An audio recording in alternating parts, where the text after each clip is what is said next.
شيروا الفيديو ده للحكومة قبل هي ما تتشير على باب زويلة.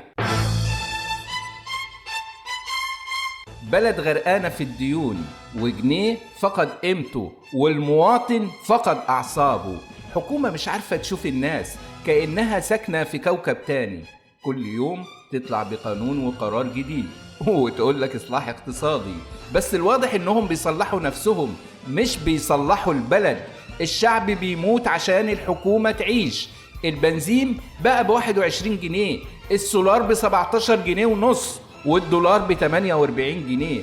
ومع كده يقول لك الأوضاع مستقرة. هي مستقرة يا حكومة على الانهيار.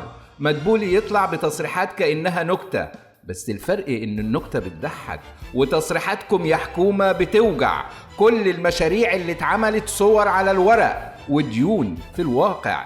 المواطن هو اللي بيدفع، والمستقبل هو اللي بيضيع. 8 سنين والحكومة مش بتغلط، لا وكمان بتتفوق في الفشل. بتدير البلد كأنها شركة مفلسة بتدور على آخر جنيه في جيب الشعب، والنتيجة الأسعار ولعت والناس اتحرقت. يا حكومة احنا مش عايزين وعود، احنا عايزين رحمة وحكومة تحس بالناس وتعيش عيشتهم. بس الرحمة الواضح انها مش في قاموسكم اصلا. فلو في شوية كرامة يا حكومة امشوا قبل البلد كلها ما تتحرق بالبنزين اللي انتوا رفعتوه. شيروا الفيديو ده للحكومة قبل هي ما تتشير على باب زويلة.